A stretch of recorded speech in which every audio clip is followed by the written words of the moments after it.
Hello everyone, and welcome back to another video on Witch.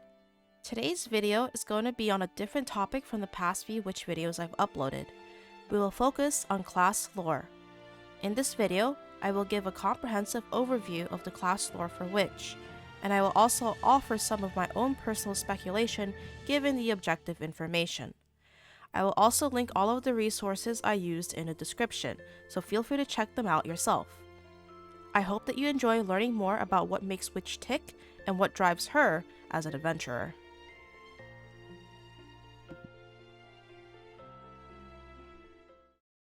Section 1. Pandemonium and Magic. Before Pandemonium, there was Terra, a bustling planet whose inhabitants developed many kinds of technologies and cultures. Eventually, however, the people of Terra began waging their fierce and advanced weapons against each other, causing irreparable damage to the planet.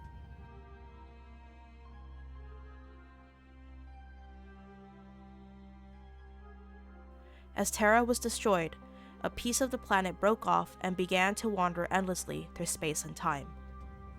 As it came into contact with different planets and their inhabitants, this piece of Terra encountered more conflict and destruction. From this chaos, the inhabitants of this fragment of Terra gave their new home the name of Pandemonium.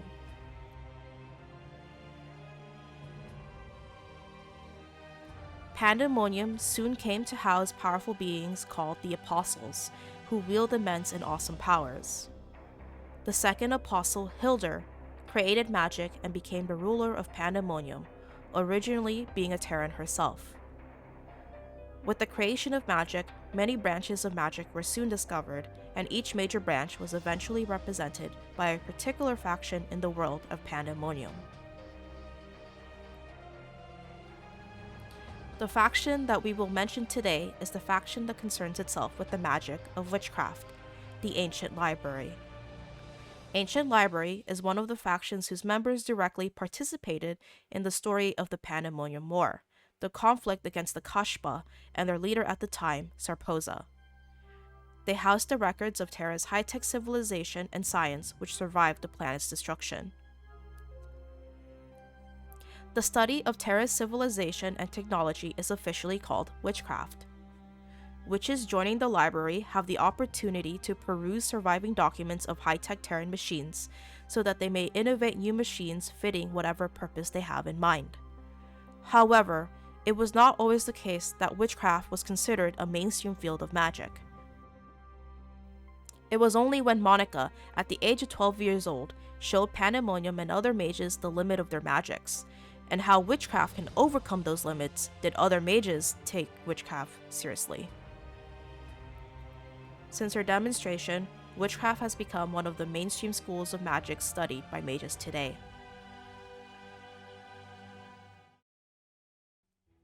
Section 2. The Witch, Student of Witchcraft.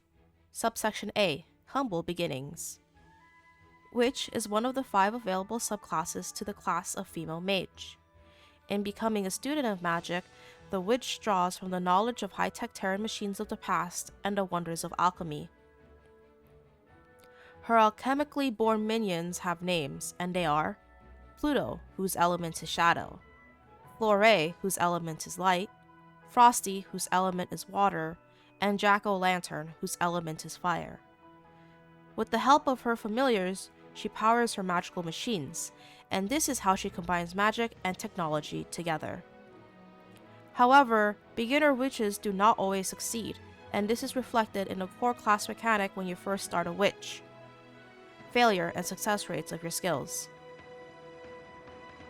If you fail your skills, they can inconvenience you and they inflict less damage. For example, if a witch fails her lava potion, she becomes covered in soot, as the potion explodes almost as soon as it leaves her hands.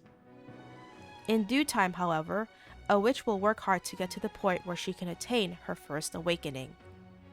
Upon her first awakening, she becomes a full-fledged Terran Trickster. Subsection B. The Path of a Terran Trickster. At this stage, the witch has advanced her knowledge to the point that she has begun to create what are known as mana tech machines. Infused with the elemental powers of her familiars and based on Terran machines, these machines wreak havoc on their enemies and have different utilities. For example, the Flore Electric Collider keeps enemies in place, and the Mega Drill shreds enemies while keeping the witch safe. But the witch's innovation does not end there. It reaches a deadly, whimsical conclusion in the manifestation of her first big Manatech machine that combines all 4 elements: the Fusion Craft. The Fusion Craft is the first awakening skill for witches, and it is the culmination of her knowledge and prowess so far. It can even be argued that her invention of the Fusion Craft does not only draw upon her knowledge of magics and Terran science, but also that of her adventures in Arad and the people she has met. It's suggested that her lantern runners are modeled after the small exploding robots employed by mechanics from Empyrean. The Frosty Spin also seems to reference the female brawler's junk spin skill. Lastly, the Pluto Punch at the end seems to take direct inspiration from Gaebulk Punch. The pursuit of knowledge and fashioning it into weaponry via innovation does not stop at the first awakening for the witch, however. Subsection C, the beginning of the Geniewiz. Upon second awakening, the witch becomes a Geniewiz, a portmanteau of the words genius and wizard. For the Geniewiz, I want to highlight 2 components of her profile: the discovery and usage of homunculi, and the references to alchemy in her second awakening. First, let's talk about the homunculi. One major research area that led to the destruction of Terra was the research of artificial life forms. Because of this, Hildur has explicitly forbidden any such research. Although forbidden, homunculi research was knowledge, and certainly it was ancient knowledge which interested a certain group of witches known as the Devil Girls. Eventually, underneath Elting Memorial, the Devil Girls successfully created incomplete homunculi. This angered Hildur, and she soon worked to disband the Devil Girls, dispersing them throughout Pandemonium's other magical factions and destroying their homunculi research. However, not all of them forgot the research and sought to carry it out using their memories. Eventually, remnants of the Devil Girls managed to successfully give life to complete homunculi with the help of the Abyss. Now, armed with homunculi familiars, these persistent witches began to call themselves Geniewiz, continuing their pursuit of any knowledge, no matter how forbidden. The next part that I want to talk about are the 2 main references to alchemy in Witch 2A. The Ouroboros is one of the oldest symbols used in alchemy, which is part of the witch's arsenal of magic. It represents the eternal cycle of death and rebirth, illustrating this with the imagery of a serpent or dragon eating its own tail. This is my speculation, but the choice of the witch's next big machine after Fusion Craft being Ouroboros and a persistent pursuit of knowledge seems to suggest that the witch's quest to understand witchcraft and to innovate is never ending. In fact, the looping symbolism of the Ouroboros might signal something concerning for the witch. She chooses to revive ancient Terran technology and science, and now she has knowledge to create homunculi, artificial life forms. If you recall, Terrans eventually destroyed the majority of their planet because of their technology and research into artificial life forms. So one could worry, will the witch loop back to the same outcome that the Terrans chose for their planet? Here's my answer to that concern. No, she won't. My reasoning is this. If you recall, the Fusion Craft not only draws from the knowledge of ancient Terran machines and her familiars, it also drew on her experiences and adventures in Arad. Knowledge to a witch is extremely important, but I also want to argue that experience turning into wisdom is a form of knowledge, and over their journey so far, the witch has probably also realized this. Side by side, she has the bits and pieces that could be combined to bring about great destruction upon a world once again. But with the wisdom she's gained from her adventures and from the mistakes of the past Terrans, she knows that she can combine those bits and pieces in other ways that would instead bring greater good. Although Pandemonium was her first home, I believe that the witch also cherishes Arad and probably does not wish to destroy it. And so, her pursuit of knowledge and her personal growth are both never ending, and together, she wishes to bring about a better future for all of the realms in the DFO universe. After all the Ouroboros talk, there is one more direct reference to alchemy, the Philosopher's Stone. The Philosopher's Stone was an item that alchemists coveted as they believed they could perform miracles such as creating the elixir of life or immortality or turning lead into gold. Lapis Philosophorum is her second awakening passive, and her 2A cosmetic has her wear the Philosopher's Stone as a necklace. In universe, it is also designated as the Holy Grail of witchcraft, and believably so.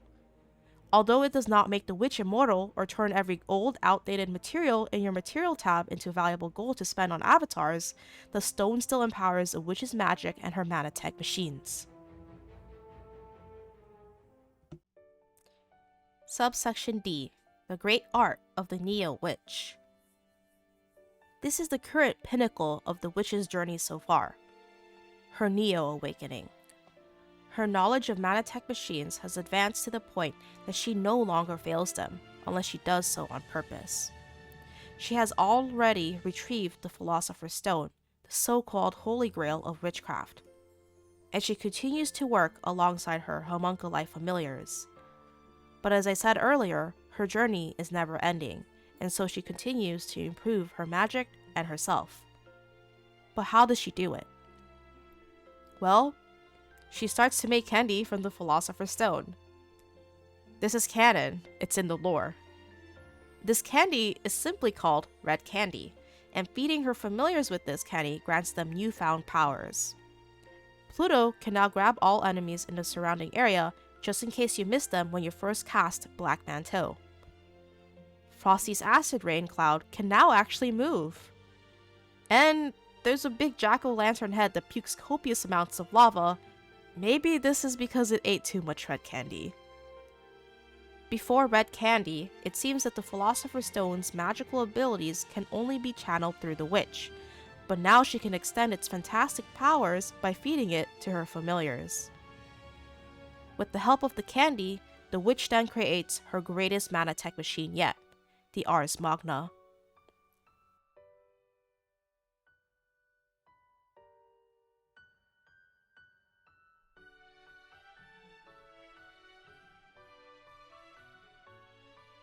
The Ars Magna is a whimsical and explosive machine that mostly manifests as a roller coaster, and like with all the other awakenings, it combines all four familiars and their elements.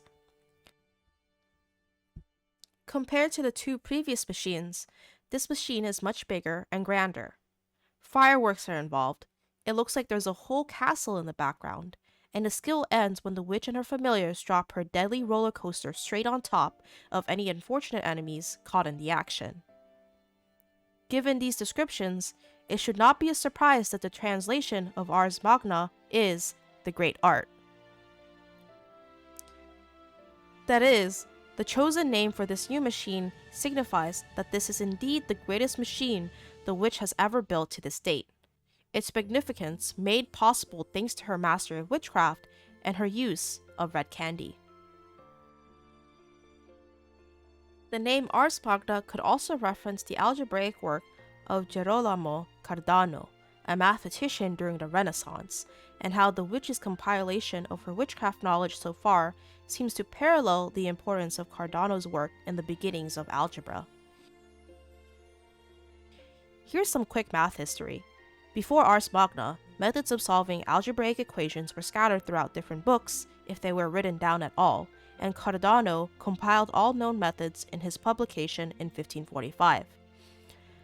Not all methods in Ars Magna were invented by Cardano himself, but rather, his action of compiling all such methods was much more important. The book became the start of the theory of solving algebraic equations. The theory of solving algebraic equations eventually became a fruitful pursuit of knowledge, leading mathematicians to several important discoveries and new fields such as Galois theory. Just as Cardano compiled known methods, I argue that the witch, in all of her time innovating and sharing her machines with others, has compiled all her knowledge, wisdom, and mastery into her 3A machine. Rather than a document, the witch's Ars Magna and even herself is a testament to all the knowledge and known limits of witchcraft so far. Although it effectively gets destroyed with every use, the existence of Ars Magna and the kinds of techniques and magics it uses does not disappear, as this knowledge lies within the witch herself. And so at this point, the witch has sort of become the master of witchcraft, and when she built Ars Magna, she wanted to show off the culmination of all of witchcraft for all other inspiring witches in the most witch-like way possible. Section 3. Conclusion. At the surface level, witches seem like they have the most fun fighting and saving a rod, but hopefully after today's video, one can also view them as hardworking, brilliant scholars. It's probably not a coincidence that one of their greatest machines is in the shape of the Ouroboros. Although their home is desolate and they began only with the records of technology from a civilization long gone, they are able to create new innovations. In the endless cycle of death and rebirth, they have chosen to actively participate in the rebirth process. They revive old ideas from their old home and combine them with their experiences from their new home in Arad. In doing so, they hope to bring about a brighter future filled with more laughter for all of Arad. Thanks for watching this video, and I'll see you guys in the next one.